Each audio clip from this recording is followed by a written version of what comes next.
I'm happy.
I just closed the work computer.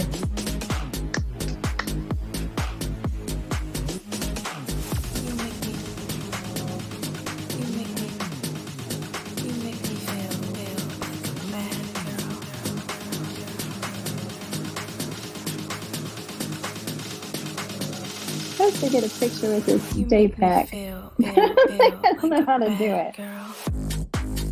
There. Oh no, didn't do it. Turned off my phone. I'm so good at technology. There we go. So Athletic Brewing has a thing.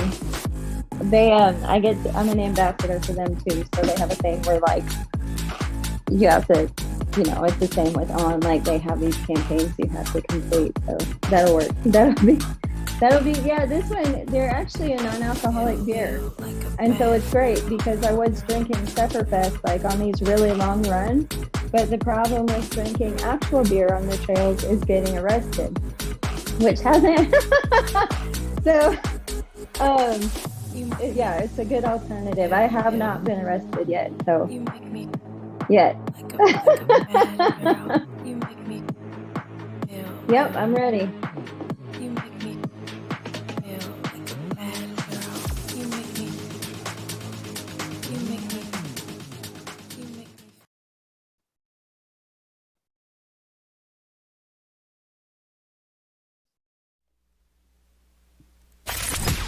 Get ready to get inspired.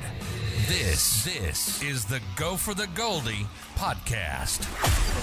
It's Wednesday, April 4th, and good evening from sunny Frisco, Texas. Today I'm joined by a surprise guest that I just met yesterday. She's an ultra runner. She is a part of the On Run crew, and most importantly, she is the savior of our going live on Wednesday streak, dialing in from Bentonville, Arkansas, Mandy Camara. How are you, Mandy? Good. So it's actually camera. Camera. Like a Polaroid. Yeah. Oh, okay. Look at that. Egg on my face right off the bat. No, but you spelled it right. So that was was number one, at least. Like, it's we could just change it in later. It'll be like Mandy Camara. yeah, you can do whatever you want. Yeah, you can do like, what's his name? Freeman. The dude that does the voice on the March of the Penguins. Oh, yeah, Morgan Freeman. Yeah. Yeah. Do his voice. Yeah, that's me. My high-pitched, squealy New York voice. Yeah. It'll be great. It'll be the best thing you've ever done. I'll try. Make me Morgan Freeman. Yeah. Well, hey, I can't tell you, how much I appreciate you jumping in. The story is, I had someone lined up for today, and they had to back out last minute, so I threw the bat signal up to our On Run crew Facebook group and just said, hey, need help? Anyone who would love to be in the show, who does anything kind of cool, who wants to chat with me? And within a minute, I think it was maybe 30 seconds, Mandy hooked us up, and she reached out and said she was interested. And so, yeah, Mandy, I mean, I like to start every conversation with just a quick introduction about yourself. Who are you? Because I don't even know who the hell you are. So go ahead. Who am I? I don't know. No, so what got me was, I think, the fact that I'm very codependent. So when you're like, hey, I need help, I was like, oh, I can save a life. No, no, I'm not. I'm working on it. I read Codependent No More. And so I'm getting better. Let's see. Who am I? Old? No. Well, if you're old, I'm old, so there you go. Yeah. Well, 30 is the new 20. We talked about that. And 40 is the new 30. That's right. Especially if you go by your Garmin. So where do we start? Because in writing... we're a part of the On Run crew. So obviously you are a runner in some capacity. Now, being a part of the On Run crew means... Like, for instance, I'm a triathlete. There's trail runners, there are 5Kers, there's marathoners. So I guess what facet of the running world do you fit into? I mean, obviously, I think I know by the title here that I've made myself, but ultra runner has many different, it's a moniker that has many different applications. Yeah. So what kind of ultra running do you do? And, kind of go from there. All of it, as far as I can. As far as I can go without dying. Well, you're here, so that's good. So I haven't gone too far yet. So far, so good. Yeah. Yeah, I haven't died yet. So really, there's not a distance that I'm not after, if that makes sense. Road doesn't really scare me. Every ultra I've done has been a mixture of road and trail. I actually prefer the trails. I like the elevation. Sometimes when it's not destroying my body for weeks. But I do prefer the trails. I think that I grew up on my grandpa's land for a few years of my childhood. And so one of my fondest memories is just like running out in the woods. And so that's what I do now most. But I also do there's not a distance that intimidates me. I can do a marathon. I can do a half. I can do a 5K. But ultra for sure. Like I have some pretty big goals, but we're trying to work on them incrementally. Now the unique thing about, the term ultra running is, like you just mentioned, I can do a marathon, I can do a half marathon, I can do these are defined distances. Like a marathon is 26.2 miles, a half marathon is 13.1. Ultra running is just technically, isn't that anything past a marathon, right? So like 30 miles could be an ultra distance, 100, 200, you know. So do you have a favorite distance that you run? I guess two questions. Do you have a favorite distance in ultra running that you like, and what's the longest you've ever done at one time?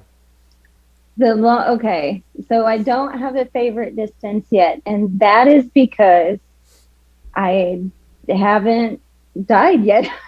I haven't, I haven't tapped into as far as I can possibly go yet. The wheels haven't come off. Okay. And so I don't have a favorite distance because I think they all take you to a different place and you learn a little bit more about who you are at each distance. But I've done several 50Ks now. I've run 50 miles, I think, 3 times now. Wow. The longest that I've run at one time was 100 miles. I did that on New Year's Eve. Everybody else was like drinking, and I was like, I'm going to run 100 miles today. That's ridiculous. How long does it take you? How long does something? How do you? I have so many questions. How did? So Start with one. you just okay. So you decided. How far in advance did you decide that you were going to run 100 miles on New Year's Eve? So the story goes. Let's go. Buckle up. Yeah, get ready. Hold on to your hat. So my big brother's best friend and I last year were having, I think it was whiskey. I think it was scotch. Because the planet was shut down. And so we would do this thing on Facebook, like kind of calling each other out. And then one day I was like, I'm going to run to Indiana. And he was like, do it. And I was like, okay. And then we mapped it and it was like 700 or 600 miles. And I was like, I don't think I could do that today. But so then we made a plan that I would go to Indiana and I would run 100 miles. And the route was going to be, I mean, we had a lot of people involved, like the Fort Wayne Parks and Rec Department. My big brother was going to crew me the whole way. They mapped it for me. It was a really great plan.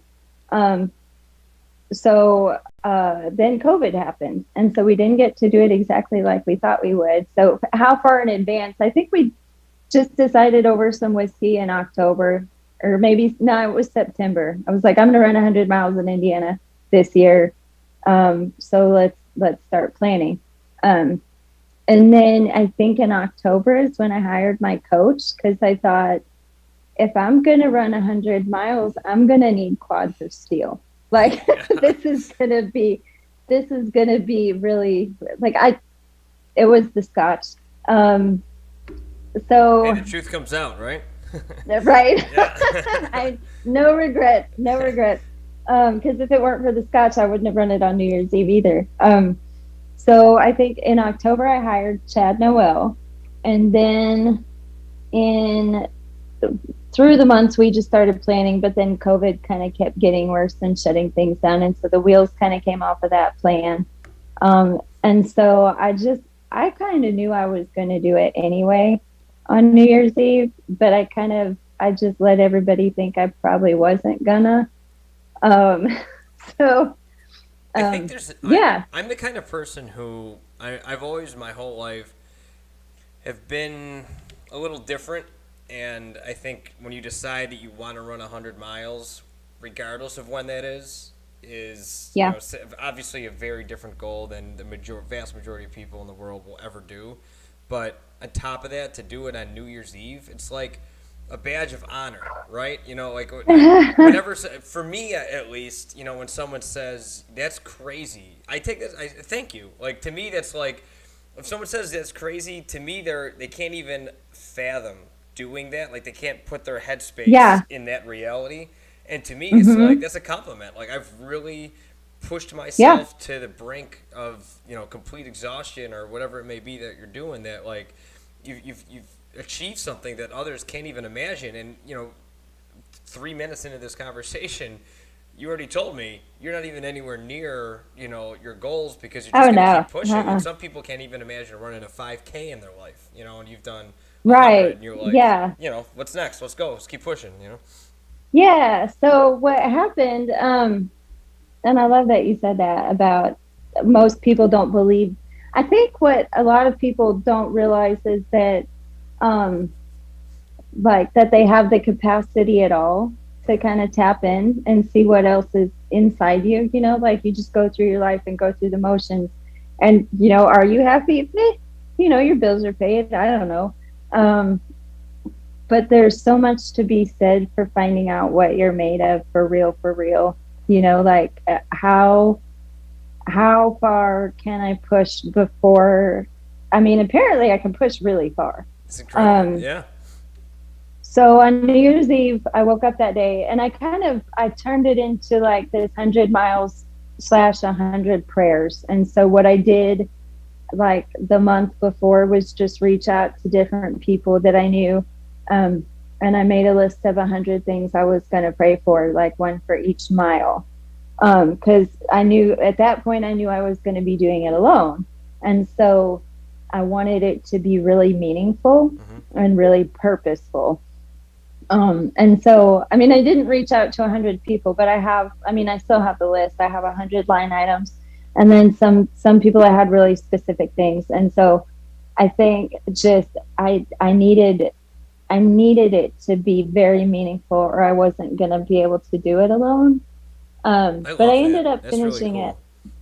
Well, thank you. Yeah, It has been cool because some of the things that I know that I was praying for, like I've seen them happen in other people's lives where like, I mean, it's not really necessary for me to text them and be like, hey, I saw this like that. Yeah, no. It's just kind of cool to sit back and see like when you start adding value and meaning and purpose to what you're doing, when you do that with some level of intent, and then you kind of get to see it play out. Like, I'm probably never going to stop doing that. That feeling is what I'm addicted to as well. So I definitely know what you're saying there. It's like that concept of find your why. You know, there's I listened to not recently, I'd say in the past year. I've never been a reader, so because my mind is a million miles an hour, and like I don't enjoy just sitting and looking at a book. You know, it's the same reason I don't like sitting and watching TV or watching movies. Like I just don't like sitting. You know, when I go to bed, it's literally because I just can't move anymore and I pass out. I know. If I sit down, I fall asleep. I hate working because I want to go to sleep.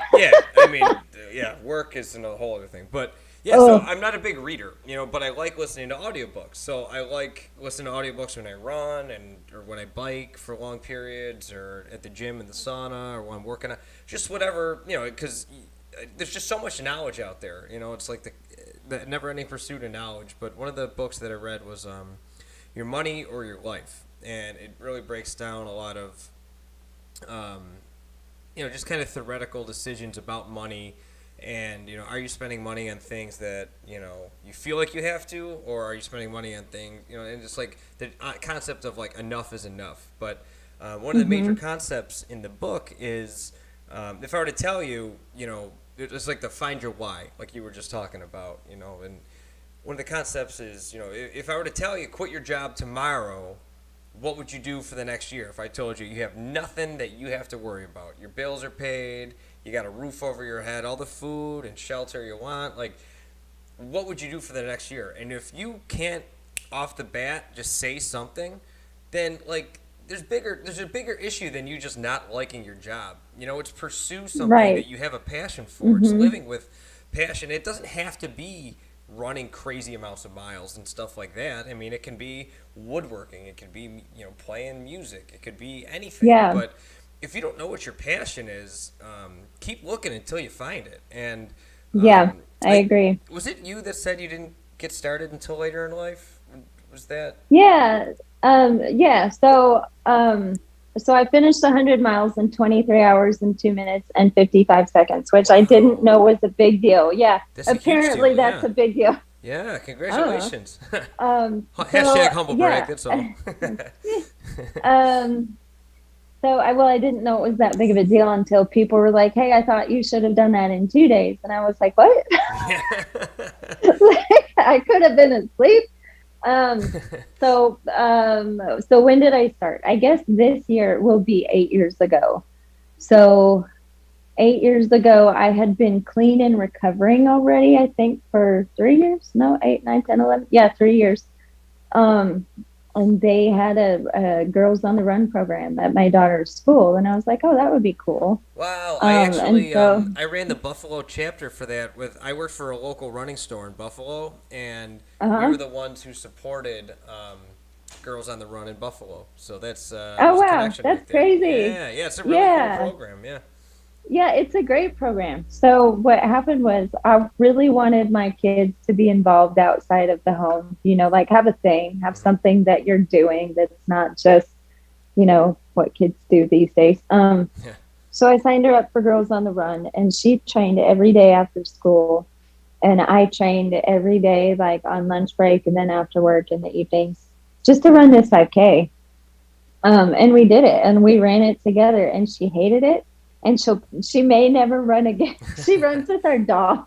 A 5K to a But that's kid is basically 100 miles. She was 7. Yeah. Yeah. So it was pretty like, well, and it was in October. And so she was like, Mom, I'm really cold. And I was like, move your legs. Um, You'll warm up. yeah, I didn't go easy on her at all because when they're that little, you don't think about them being that little. Hmm. But now I think I cannot believe I did that to her. It was a different time 7 years ago. Now you'd be in, Right? she'd be taken away from you. You're in prison. Yeah. Right. No kidding. God, you made her run a 5K. You took her phone. I'm abusive. Um, so yeah, about I guess this year it'll be 8 years ago. I just got started with this 5K, and then I ran a bunch of 5Ks, and then I did some obstacle course races, and then one time I accidentally ran a half marathon because I got lost.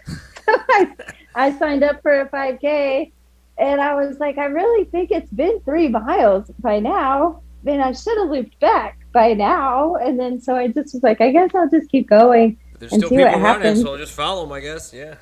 Yeah, I mean, Yeah. that's literally how it went. And then, like, the first aid station was at mile 7. And I was like, hey, how far have I gone? And they were like, this is mile 7. And I was like, okay, so how far am I going? And they were like, well, if you want to do the marathon, you go that way. If you want to just do the half, you go that way. And that was kind of the decision point. Like, if I quit now, then I don't get any medals, and then I have to say that I quit. But if I finish, then I get a great story and I get the bigger medal. So I finished that half marathon. Do you know how rare And that then, is to think that way, though? That's a really interesting story because I can't tell you how many people that I think would just be like, "What? I'm at 7 and I have 6 to go," and they would just stop. Especially because you weren't trained for it, right? I mean, you weren't training for a oh half no, I marathon. wasn't. I didn't even train for that 5K. I was just like, I haven't run a 5K in a while. That's wild. Whoa, wow, Yeah, that's something right there. That's crazy. I didn't think that was, no, I mean, even now, I'm like, people do it all the time. Probably, right? I don't think so. I don't think so. I'm sure it happens every day. So then I ran some obstacle course races, which I love. Oh my God, they're so much fun. Which It ones did makes you me do? wish I did the Warrior Dash. I did that one twice, and then I did Conquer the Gauntlet in Arkansas also. Conquer the Gauntlet was pretty brutal. It was really cold, but I loved it. It made me want to be in the army, because you have to like climb, like 50 feet over a wall, and then like go down the other side and not die. And then at the bottom of that is just like mud or water that you have to like get through. And then at the end of the race, there's usually some barbed wire or some fire that you have to jump over. Wow. But the barbed wire is like this far off the ground. And so you have to crawl under it. Jeez. Um, those are really fun. Um, so what happened after all this, I mean, it wasn't all really consistent. I just kind of been playing around. And then my mother died, and then I became less consistent. And then I started doing the ultra races like just right at a year ago. Like I just was like, I'm So you've gonna, only been ultra running for a year. yeah, um, Wow. So this yeah. is so when So you say like you don't have a favorite distance, it's because not because you haven't been I able to haven't. find one. It's you're so green to this whole I'm still scene. going. Yeah, Yeah. that's crazy. Well, and I'm crazy like Moab 240 is what I'm after. And then after I do that, I'll do the Triple Crowns, which is like 3 consecutive 200-mile races. And then in October, I'm doing the Indiana Trail 100, which is a qualifier for Western States, which is another really big race. Yep. And then in July, I'll be in Colorado to qualify for the Leadville 100. So, I mean, honestly, like very few people have run 500 miles up to this point. And so what I don't have a favorite distance because I haven't, I Yeah. mean, how far can one person go? You have a lot of time to Um, explore. You definitely, yes. yeah, that's awesome. Yeah. Yeah. So okay, so with the ultra distances, I mean, the pandemic hit and Aravaipa put on some really great virtual events. And one Saturday I woke up, I hadn't even run a marathon yet. And I thought a 50K was essentially a marathon distance. And so I would just like signed up for the whole, like they do it in series. So like the first one they're doing this year, I think is Sinister. And I think it's like a total of maybe 100K or something like that. But you have 5 days to complete it. And each day you have a certain distance that you're going to do. So last year, the particular one, I signed up like in the middle of the event and I woke up on this Saturday and I'm like, okay, so how far is 50K? It's like 31 miles, 32. Classic And I was like, American. oh, Kilometers. We don't know what the hell that is. Yeah. I know. I was like, it'll be fine. So I woke up on Saturday and I was like, so I guess I'm going to run an ultra today. And so I did. And then I signed up. I just kept signing up for these events. And then, like, I mean, I guess I'm not that bad at it because I kept getting like top 10 and top 5. And then at the end, I got second place female in the 75K and third place female in the one before that. And then, like, I just started performing really well. You are a And I was like, badass. well, thanks. Yeah. Um, to me, it's just, I mean, it's really just being like too dumb to quit, honestly. Well, I have so right here. I don't know if you can see. I have 3 quotes, and I say this on every show, but I love listening to YouTube hype videos and quotes and mantras. I'm just like a big fan of those, because I really am, if you take it all meta, like headspace and, your mindset really makes the athlete. It's beyond the physical Right. body. It really is. Two people with Yeah. the exact physical capabilities can compete against each other, and the person with the better mindset, the tougher mindset, more determined, has the why, is going to come out on top 10 out of 10 times. And Yeah. what's one of that um, practice beats skill or whatever that is. But the quote I have over here is he who says he can and he who says he can't are both usually right. And Yeah. I love that quote because, like you're saying, I can do this. You just keep telling yourself, I can do this. I can do this. I can do this. And, Yeah. just step after step and mile after mile, and you get there. But also if you just Yeah. take it back to that half marathon you ran at mile 6, you'd have been like, oh, I can't do another 6.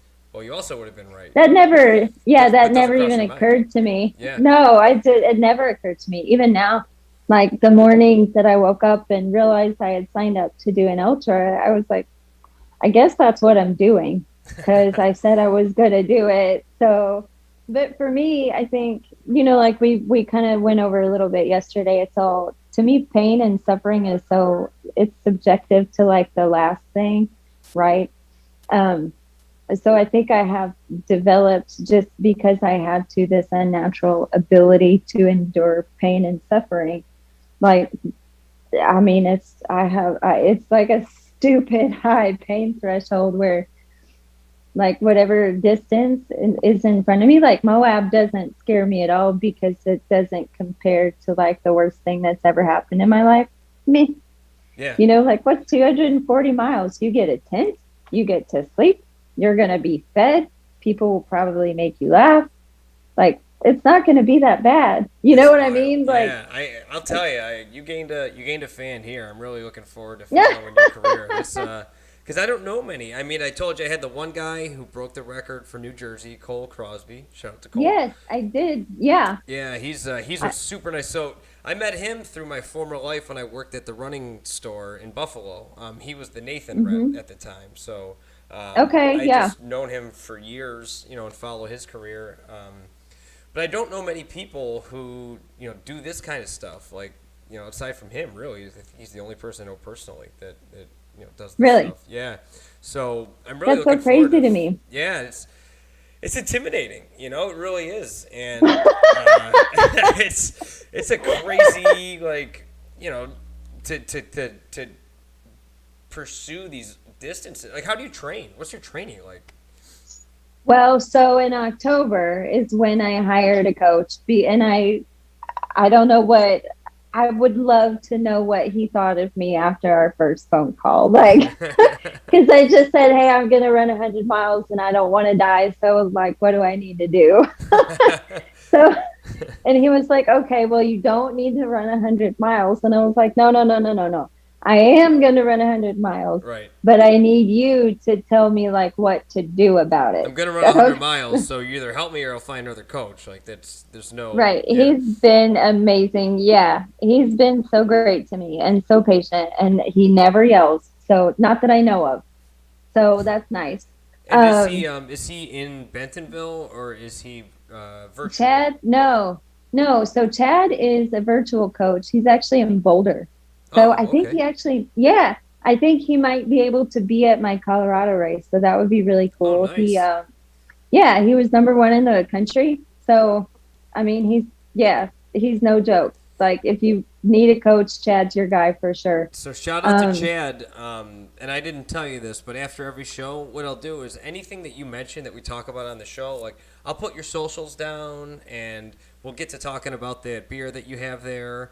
Yeah. Yeah, I saw it. Step ahead of you. But yeah, I always like to put everything that we talk about, so people can follow you, because this is going to live on, YouTube forever. So someone comes across this in a month, 5 months, a year from now, they can still click and talk about this. And my goal is to also have you back on the show at some point. We could check in and see, talk about your progress and see how everything's been going. But we can put Chad's info in there too. So if you're a runner and are interested in getting into it, we'll drop the link in the show notes and you can take a look at Chad. And, He'll like that. So yeah, he was number one in the country, and he coaches Kayla Edwards, and she's a pro runner for Adidas. So when I say the guy is no joke, I mean, like, there's not anybody that can beat him at this sport, probably, except for maybe Mo Farah. Yeah. He runs a sub 4 minute mile. So how do you make your I know. Yeah. I don't know. Well, and I'm in ultra running.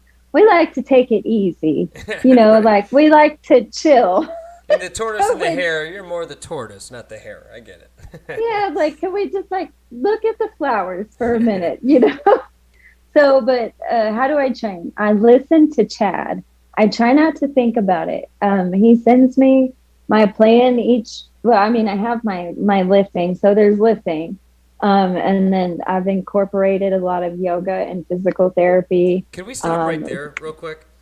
Yeah. The lifting. That's something that I really... So my background is I played professional indoor football. I played semi-pro football and college football. Football was my life until... And me and you kind of have similar stories. I played football until I was 28 and then started getting into running when I was 28, and I lost a parent as well, and my dad passed away when I was 29, and that really catapulted me into the world of triathlon. But something that I've noticed about the world of endurance sports is very few people seem to lift or do any type of strength training. Mm-hmm. Do you find and that's why they're all injured. Yeah. Well, and if you look at some of the really big ultra runners that everybody knows, they're all injured right now, or they have been seriously injured in the last year.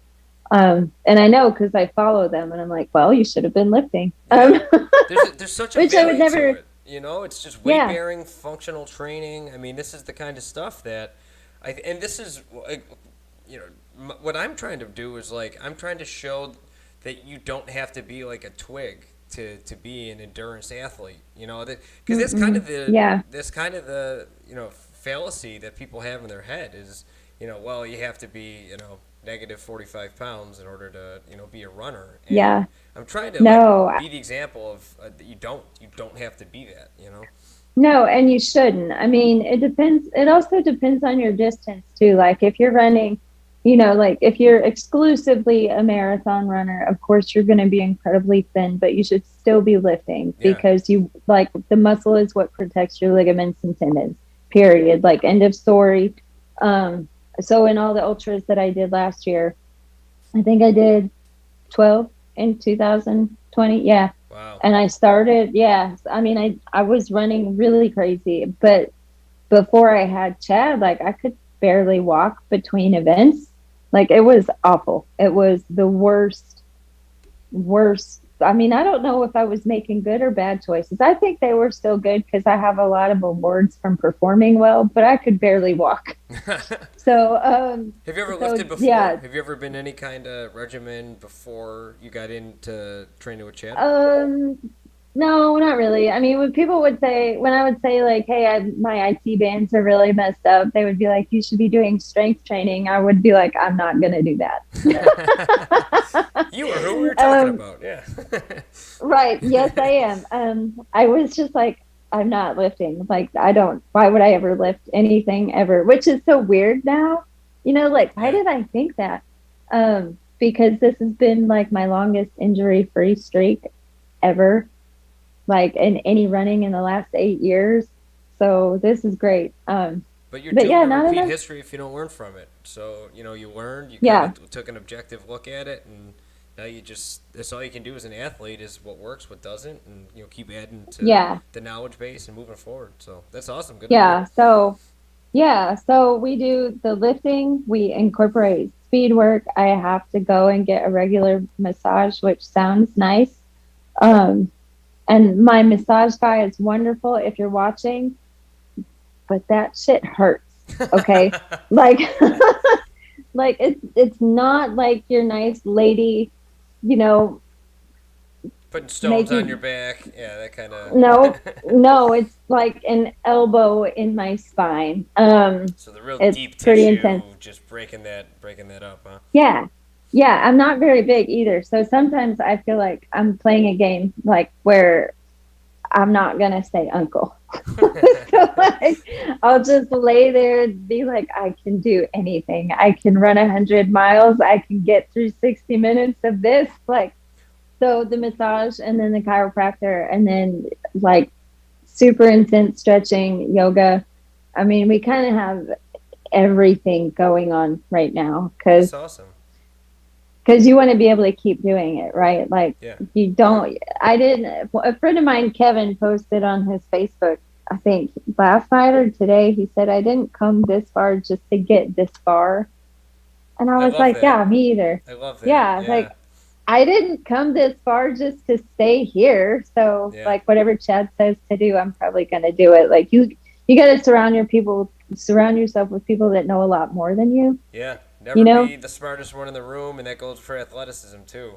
Like Yeah. if I go to a race and I think we like briefly touched on it when we were chatting back and forth on Facebook yesterday, but that imposter syndrome kind of thing. Like Hmm. if I win a race, like I won a 10K a couple weeks ago, and I won first Oh yay! overall.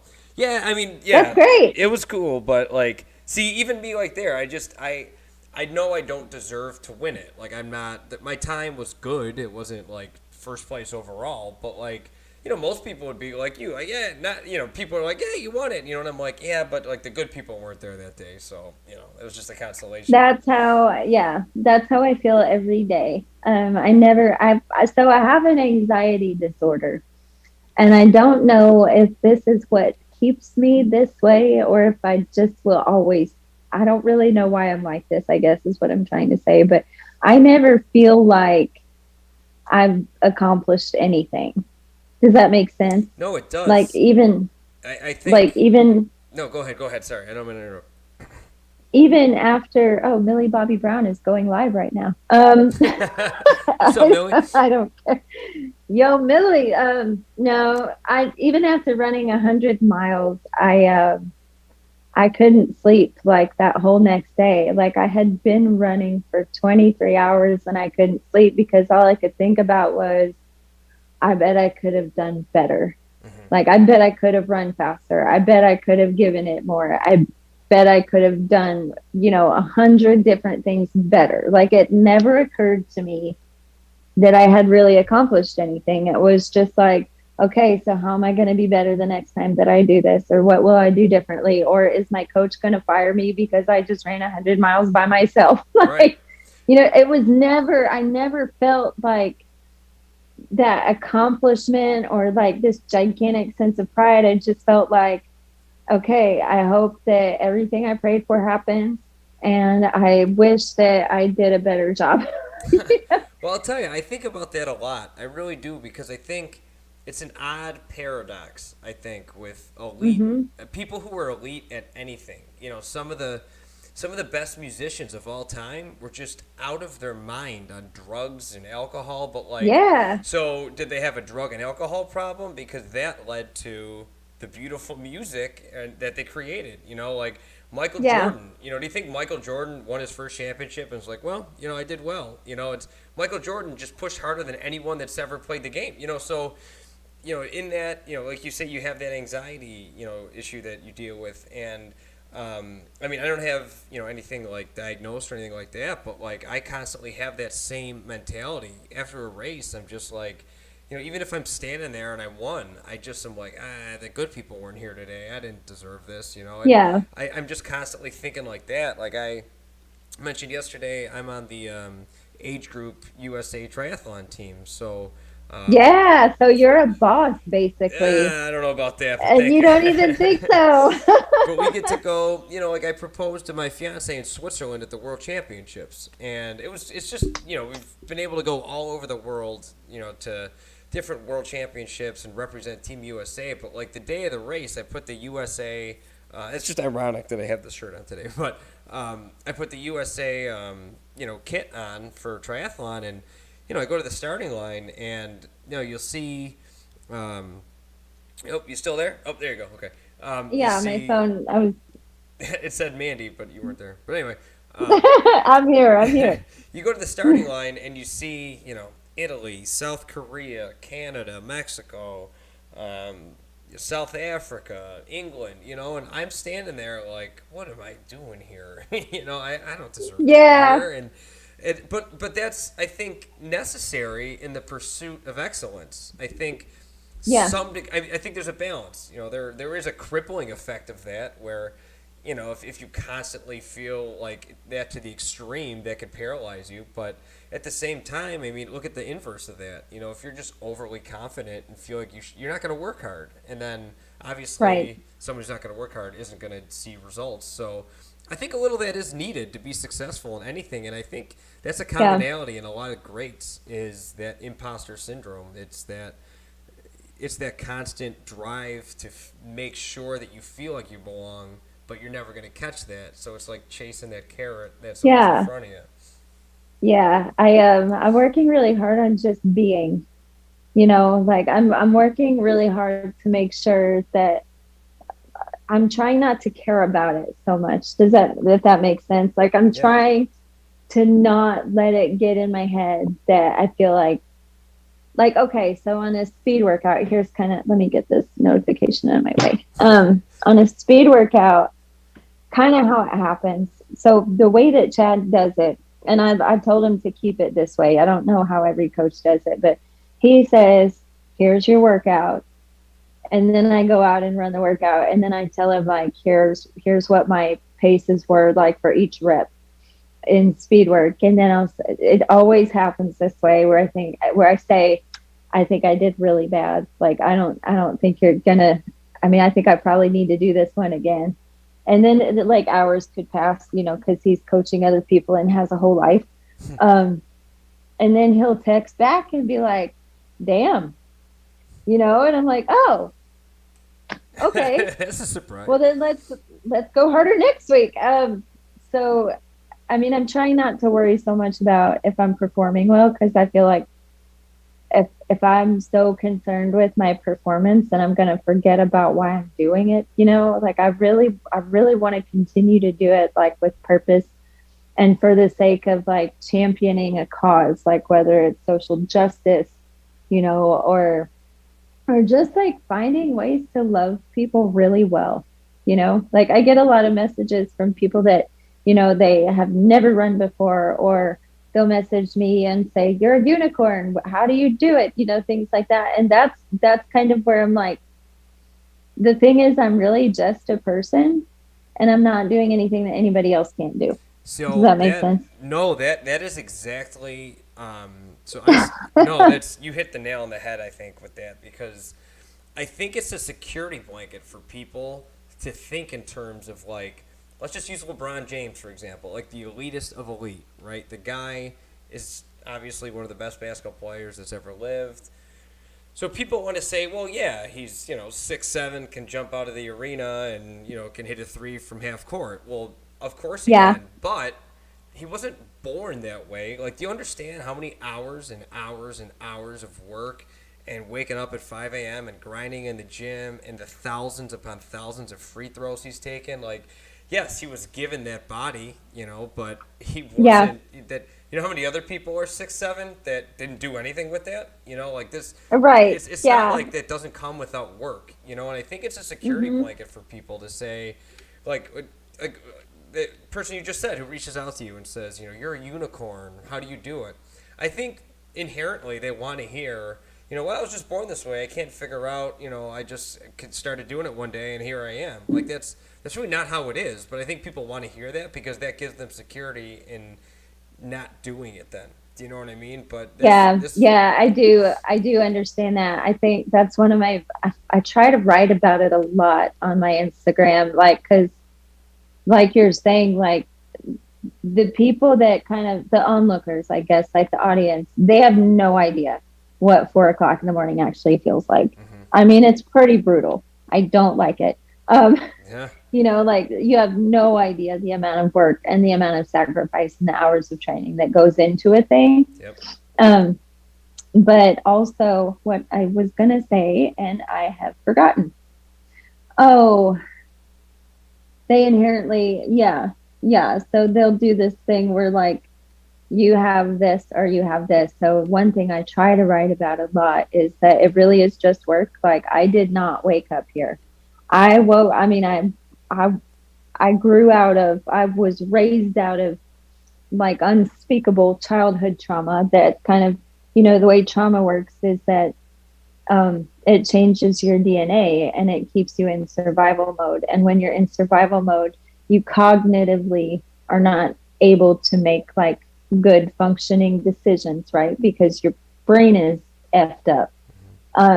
And so for me, like this idea that like I've done anything that anybody else can't do, no, I don't buy it at all. Because I feel like for me, people that say that to me, I kind of want to be like, you had like 2 living parents growing up and you don't have like a drug history.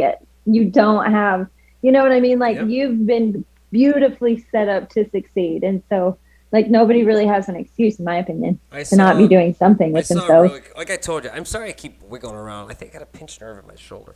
You're fine. I'm wiggling around a lot too. Good thing, people listen to the podcast won't have to deal with the wiggling. Right. But I saw a cool quote. I thought it was cool. It was something like, living in the United States is like everybody wants a cake.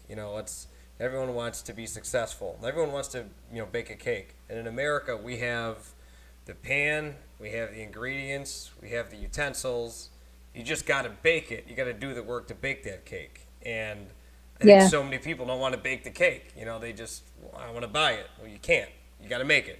And I think that people, like, there's no shortcut for hard work. There just simply isn't. That's all it boils. And that's what was really drew my passion to triathlon in the first place and endurance sports in general, is because when race day comes, you just simply can't run a marathon like and PR or stand on the podium if you didn't train. Like that just won't work. Sure, you can finish, but like you said, I didn't come all this way to stay here. I'm on the way up. So like if I was doing, like I get this all the time, and it really drives me nuts with sprint. So I'm a sprint triathlete, so it's not long.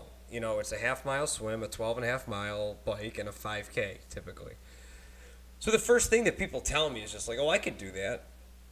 Sure. I mean, yeah. Okay. You can do it, but would you walk up to, and I'm not comparing myself to him, but would you walk up to Usain Bolt and be like, I could run 100 meters? Well, of course you could, but can you do it at the world's fastest pace?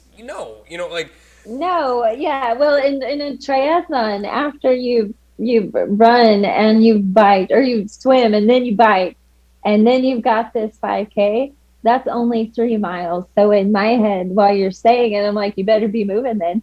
You Yeah. know, No, that's right. That's right. And that's why, like, if it that's takes a, hard. because People I, don't understand that. no, my goal, like, I strive to shoot, I do it usually in under an hour, like just under an hour. So that's, I run like a 19-minute 5K. Really? Usually, like, I try to average like 25 miles an hour, 26 on the bike.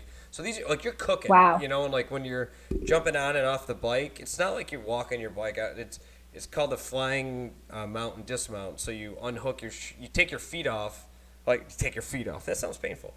You take your you take your feet out of the shoes and then pedal on top of the shoes. So then once you cross the dismount line, you literally just jump off the bike, throw it in the rack, throw your shoes on without tying them, and get off. Because everything is.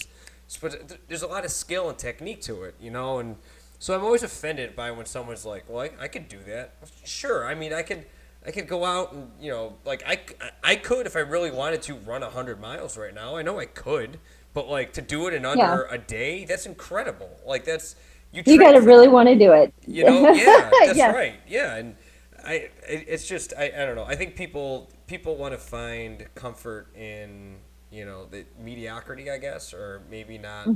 Like we talked about, too many people don't push themselves, and that's the goal of this is to meet people like you. I mean, you couldn't have been a better fit for this type of conversation. Well, because- thanks. Yeah, no, it's. I'm telling you, things happen for a reason. They really do, and just your story about, and obviously we won't get into it, but what your past that it was obviously very challenging for you. It's very easy if you have a challenging past to just say, all right, well, I was belted shit cards, so here this is what I got, but obviously Yeah. you didn't do that. Your daughter has an awesome role model to look up to. I mean, could you Thank you. imagine? Yeah, I mean, think about that. When she's at school, I mean, you have the other moms that, maybe aren't doing as much, and then she's like, yeah, my mom's going to, freaking Oregon to go run 200 miles today or something. Like, what? Yeah, Like my son does that. I think somebody told my son like they didn't believe him. It was one of the races I don't even know what distance. They didn't believe him. And so like I was like, give me the phone. I trained too hard for people to be calling shenanigans on me. Yeah. Yeah. I was like, no 12-year-old is going to tell me what it is. Yeah. But I think that But, rubs off though. That's badass because your kids now, I mean, they see how different you are than the other parents that are at the school.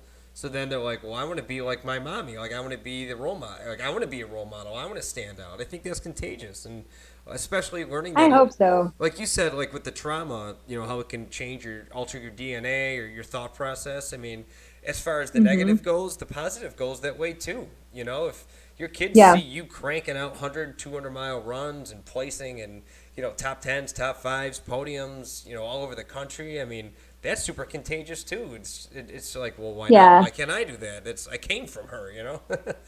Yeah, they could. Yeah, they're so fun. I love them so much because I think right now they're parts of this. Like you can ask me whatever you want about my childhood or my adult trauma. I don't know if that was just like the way it was always going to happen, but I do believe I wasn't really given the tools to like make smart choices as an adult. Like I was just kind of gifted, just enough to like try to destroy myself for years. But what I think they're never going to know what that feels like. And so that's amazing and good. And we don't want them to ever know. So I think right now at the ages that they're at, they just can't really understand a lot of it, like the why, like what happens in mom's head when she gets something in her head. Like Yeah.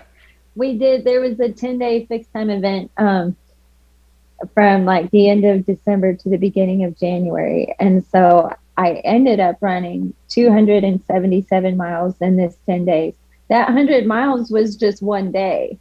So it was like 10 days of running, and I just knew I was going to do 100 of it Wild. on like this one day of this one. So it wasn't just like the 100, it was the 277. But so for this whole event, I was tailing these two women named Cheryl and Debbie, and I could not get them out of my head. And I was like,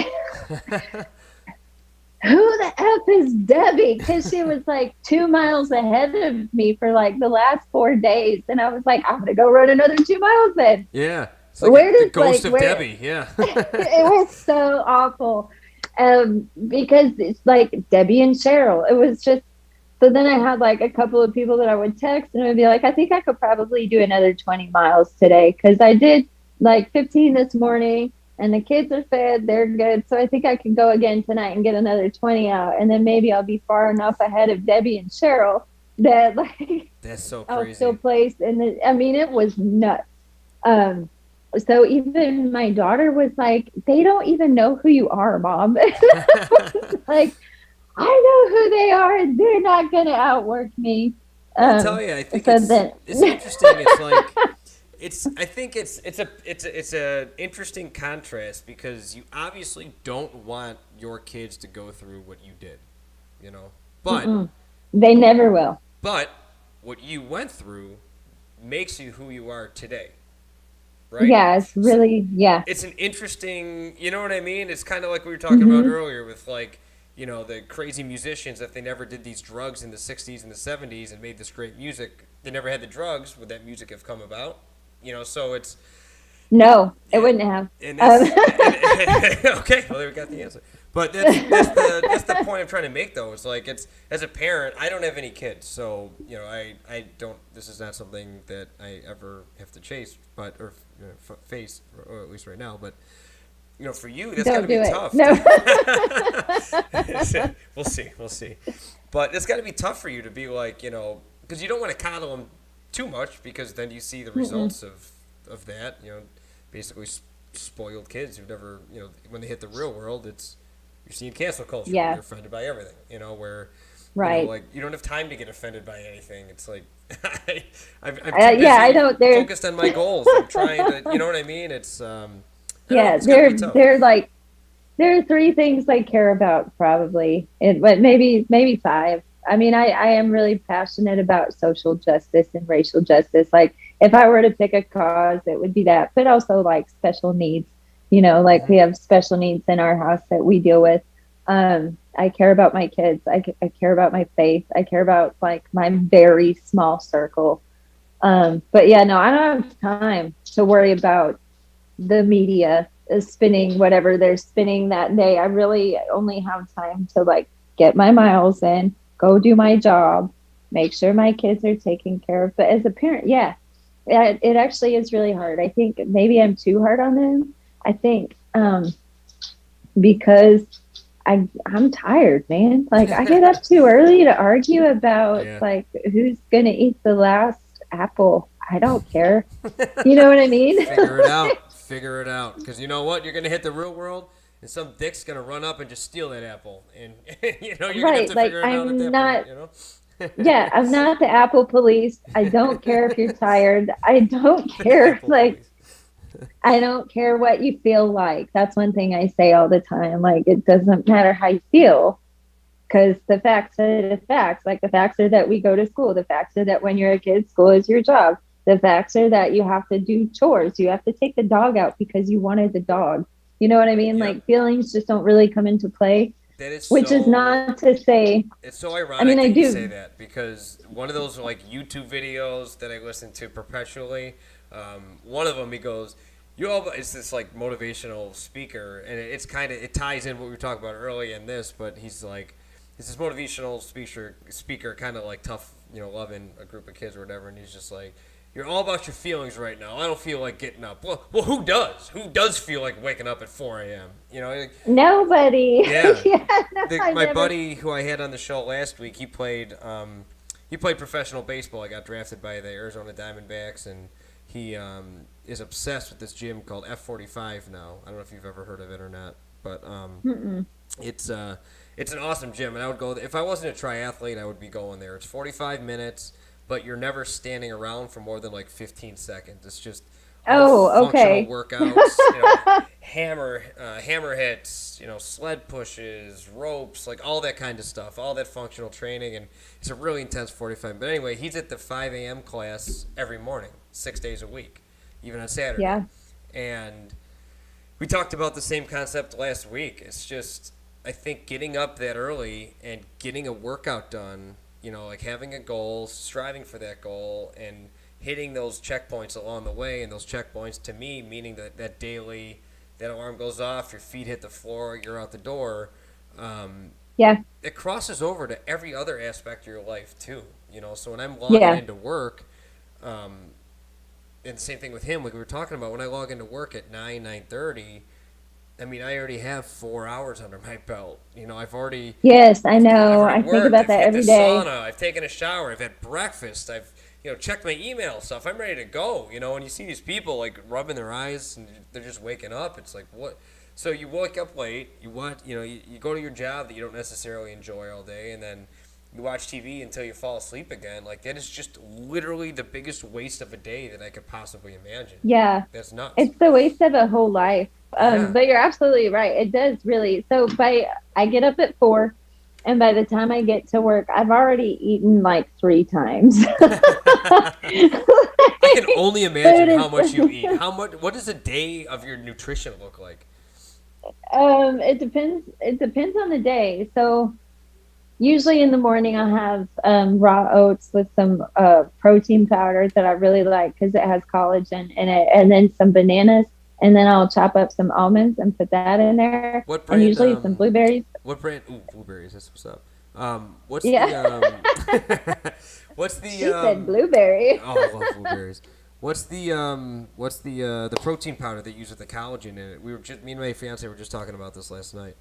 It's 22 Nutrition, and it's the girl is Hannah Bauer. She created it. She's out of Colorado, and she just created this brand, and I love it That's awesome. because I'm not an ambassador or anything. Her stuff doesn't make me sick at all, and the collagen is really good because I'm 36. And you should, even if I were 20, I should be concerned about that. I'll send you the link. Yeah, please do. We'll throw it in the show And then notes. There you maybe, yeah, maybe she'll let me be an ambassador. go. Hey, you That's so listening? fun. Make her an ambassador, will you? Hannah, dear Hannah, I've been buying your protein for so long.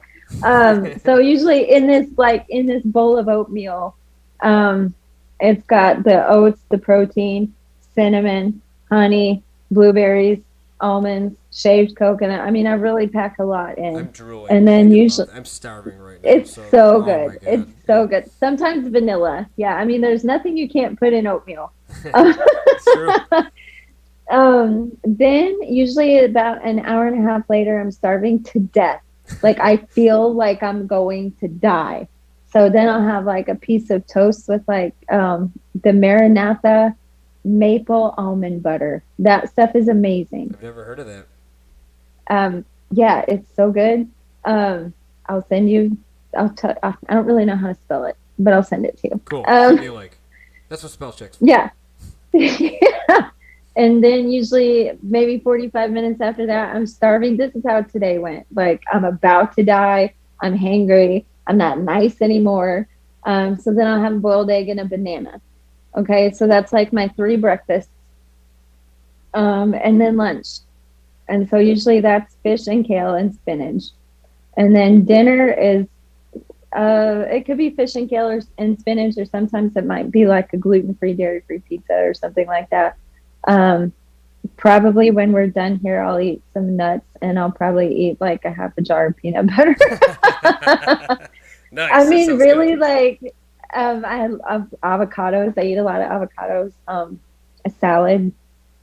Lots of fish and kale, though, because I tried to be vegan, but I don't think I was getting enough protein, and so I added fish back in. And It's also, tough when you're, I still an endurance athlete too. I mean, it's Yeah, because it's hard I to do really- all the nutrition in a vegan diet anyway, let alone all that Yeah. running on top of that. That's got to be pretty tough. hmm Yeah. Well, and I never stopped eating eggs, so I was really cheating the whole time. I don't really know what I am now. So I have endometriosis, though, which is an inflammatory disease. It is not an STD. You guys it's listen? Not an STD. right. It's not contagious, but it's just like chronic inflammation, which it leads to chronic pain. And so I think the way that I eat is really just to avoid pain. Like I try to just eat to avoid inflammation. So I actually I cut out grains completely from my diet, and that made a Hmm. huge difference. Is that something that you avoid too? Because it doesn't sound like you have any breads or pasta or anything like that in your diet. No, generally I won't. Sometimes if I feel like I have waited way too long to eat, then like I'll go nuts. I mean, like send me to the grocery store and I'll spend $1,000 on frozen pizza. Like the Tasmanian devil just flying down the aisles. I mean, it gets really real around here now. But no, I don't really eat a lot of pasta. If I do eat pasta, there's one, I don't know what the brand is, but it's like a red bean pasta Like that a it lentil cooks. kind of. Yeah. Yeah. Uh-huh. And the texture is pretty good. But generally, I find that if I'm eating a lot of bread, like white carbs, sugar, any kind of whole grain, anything, like I definitely notice in how I feel. I mean, Yeah. it's for me, it's actual pain. So, That's a big part of, I think, being an athlete in general is the nutrition makes the athlete. You know, you can't just, it's garbage in, garbage out if you're not an athlete, but it really becomes magnified if you're training for something. And, you know, yeah. aches and pains, I think, are going to be amplified by, continued, nutrition deficiencies or things like that. So, Hmm. yeah, I think it sounds like, I mean, obviously you're a very high level athlete and you've been doing this for 8 years now. So you're starting to, and it's like a never ending journey, right? I mean, Yeah. you're I always still feel figuring like I stuff don't out. know anything. Yeah, Yeah. that's I how I still, am too. And it's probably a bit right. of that imposter syndrome, right? Yeah, I still feel like well, and people ask me about food all the time. And so I always say I would not recommend the way that I eat to everybody because I don't think it would work for everybody. Yeah. Like I don't eat any red meat at all. I rarely eat chicken. Like fish is my only source of meat, and I really think that's probably what not healthy for everybody. Right. Um, I have so a I lot of always feel like, like I I don't have a specific diet, but like you, it sounds like I have a lot of general rules. You know, like I avoid hmm sugar, I avoid grains, I don't have any dairy with lactate in it. So I'll have like there's hmm cheese and you can have yogurt, but like milk, I'll never have any milk. Yeah, I have almond milk. Sometimes I'll have Parmesan cheese on top of the kale and spinach, but I've even quit doing that. Yeah, And I love Parmesan. you gotta live once in But a it's while, just right? right, like just give me a little bit of cheese. So what's But um yeah, what's the next race for you? Do you have anything on deck that's coming up anytime soon? yes. Yes. Uh-oh. So I don't know what I'm gonna do. I guess I'm just gonna run them. I've got the Colorado 50 miler to qualify for the Colorado 100 miler, and that's in July. And then exactly 1 week and another 3,500 feet of vert later, I have a 50 miler here. So that'll be interesting. That'll be Wow. fun. Um, That is an intense so July right there, and it's hot in Arkansas in July. yeah, yeah, it's gonna be.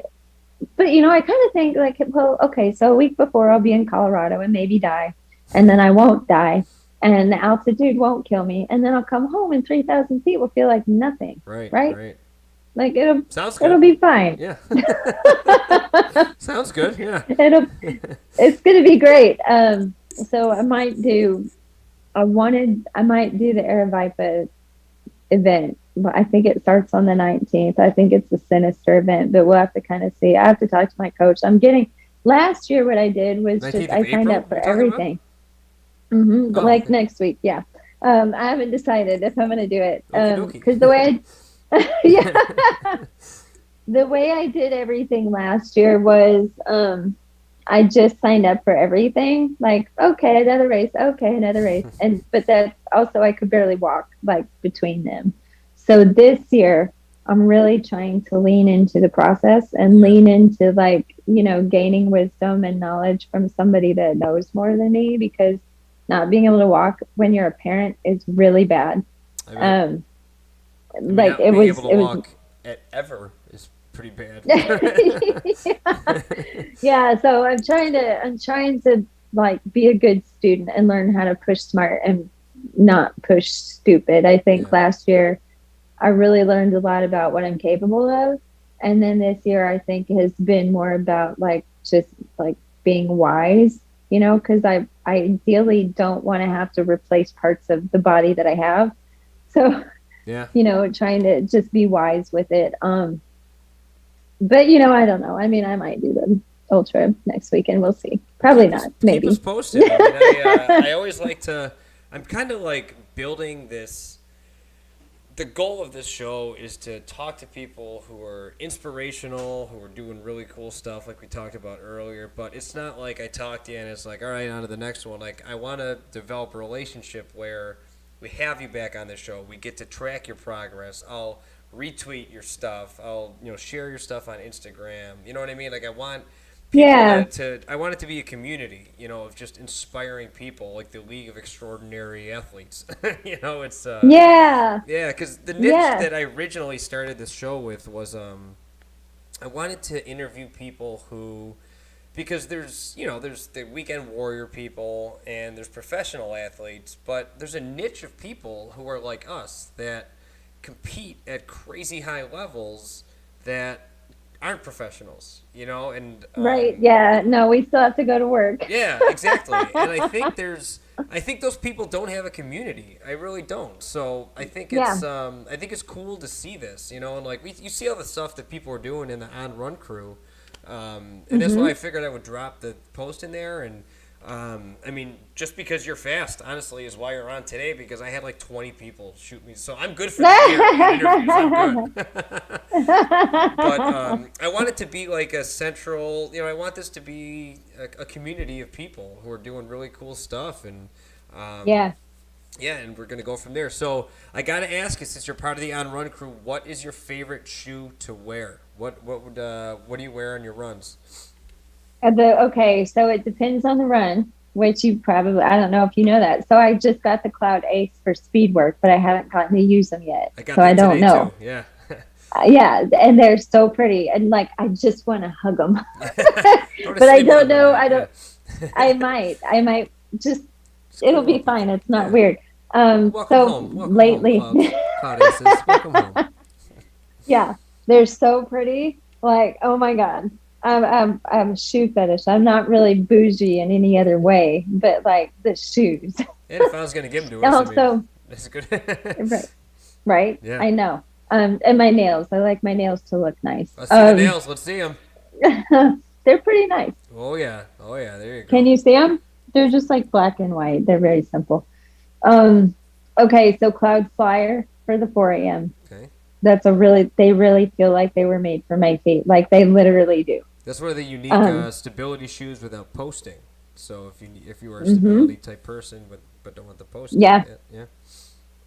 Yeah, I absolutely love the Cloud Flyer. And I was really unsure. I was so excited when I got the email that I got in. And I was like, I waited days. I was like, I know that they made a mistake.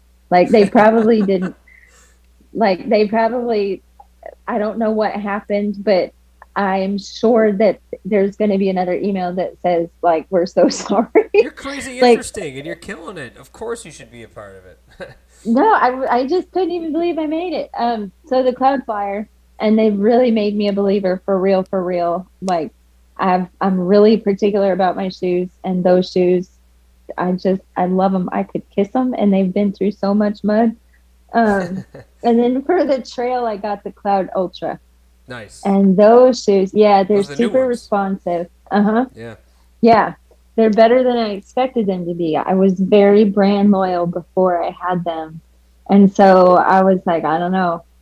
I'm probably going to break a leg. I'm going to sprain an ankle. But like, your feet stay exactly how they're supposed to be. There's no sliding around. It's very responsive. I've run in them like in the in rain and like ice and mud.